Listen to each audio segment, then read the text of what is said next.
Hi everyone. I hope you are all doing good and are safe in your homes. Today I wanted to discuss with you something that happened last week about the Franklin Templeton mutual funds in India, and they wound up six of their schemes due to liquidity constraints, and they could not really sell off because there was a lot of sell off pressure in the market due to coronavirus. They could not sustain the fund, and they shut down six of their schemes. I want to talk to you about the crisis at Franklin Templeton, whether it is just about coronavirus or there is more to it. I will take you through that detail, but let me tell you what happened actually. Franklin Templeton is a 25-year-old fund in India.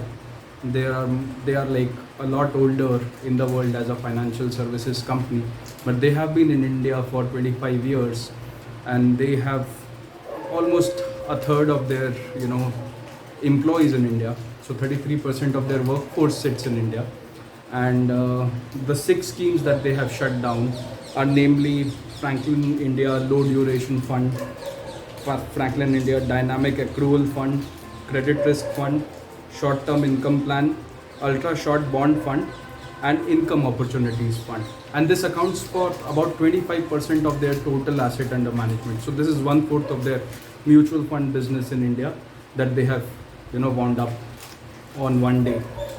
And let me tell you why this happened. They have quoted the reason as redemption pressure and lack of liquidity due to coronavirus. So let me tell you how this happens. During coronavirus, a lot of investors are trying to sell off their mutual funds so that they have a source of income if their other sources of incomes are affected and they're not able to get money from other sources. A lot of people are making use of their PF also, like government has relaxed withdrawal limits on PF, and many people are using the PF limits. So people are also redeeming their mutual funds. So when a mutual fund is redeemed, further the fund sells off the securities it owns, and a lot of funds own a particular security, and a massive sell-off happens in that particular security and the prices go down. So there is a lot of redemption pressure, and maybe a mutual fund doesn't want to sell at the lower prices of securities today or the lower prices of bonds today for a fixed income fund, to not destroy the value of the fund. So that's the official line of reasoning given by them.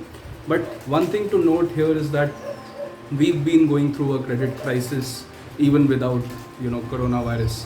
Since last year September, we have had a lot of issues one after the other in the debt markets, including ILFS. After ILFS we had DHFL, and recently which was not so much of a credit crisis, but we had the Yes Bank fiasco. Point to be noted here is that all the six schemes of Franklin Templeton had exposure to Vodafone Idea, which is a company which is almost on the brink of defaulting on its credit, and there is a possibility of it resolving in this year. But all the six schemes had exposure to that.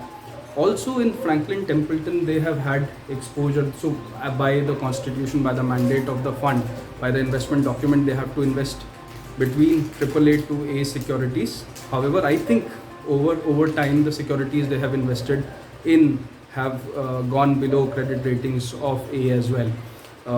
Main one being Vodafone Idea, DHFL, in which they are heavily invested.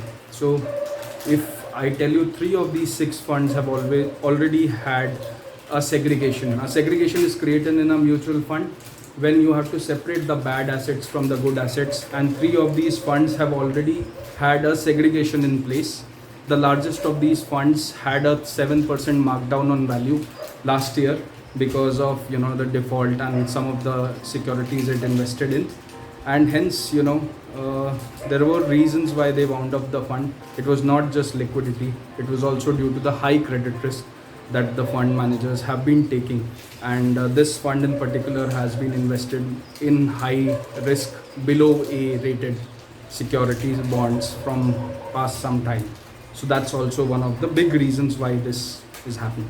Now for retail investors, I want to talk to you about this affects you a lot. I know 310,000 retail investors are invested across these six schemes. Now what you have to do, you can't do much. You have to be patient. You have to wait for this to resolve. Part of the wealth of few of these funds are expected to come in by June, part by September, and the rest in next year. So you have to stay patient. What else you can do right now is that you have to relook at your portfolio. You have to reduce the credit risk funds from the portfolio, which are called junk bonds in Western markets. These are high yield funds which tend to take up low rated, corporate bonds. So you have to stay away from that in the current liquidity crunched market, and also only pick instruments. If you have to at all invest in debt, you have to pick instruments which are high quality, AAA rated or AA rated for that matter. Only those need to be invested.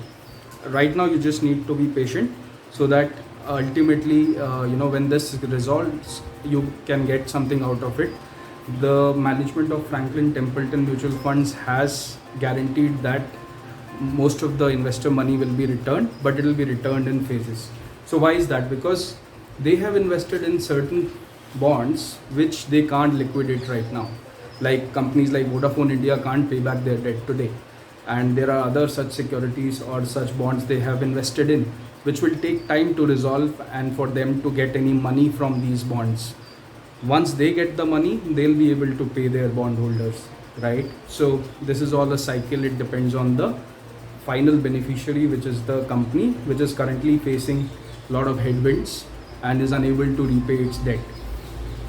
So we have to understand that, overall you understood the picture of Franklin Templeton, how this crisis is partly not just about coronavirus and liquidity crunch, but also about a lot of calls that fund managers have taken over the last 2 to 3 years, and part of them have been in high risk funds. Some of them were not as high risk when the fund may have invested in them, but became high risk over time when these particular companies could not pay back and were on the verge of default. So I would want that all of you who are retail investors and invest in bond markets, in bond funds, relook at your portfolio, stay away from credit risk funds. The RBI is doing its bit to infuse liquidity into the market. Mutual Fund Association is confident that they will tide over this, and this is just one-off incident, and the rest of the liquidity in other schemes is pretty good. And but you need to stay away from high yield and low rating kind of bonds. That's my suggestion to you, and I'll keep coming back to you with more details as they come about in this particular matter. And so I think just relook at your portfolio, try to prune out the bad ones and keep the good ones if you are invested in debt. And let me know if you like the content, the video. Do press like, comment in the comment section, subscribe to this channel to keep getting latest updates. Till then, thanks a lot for watching.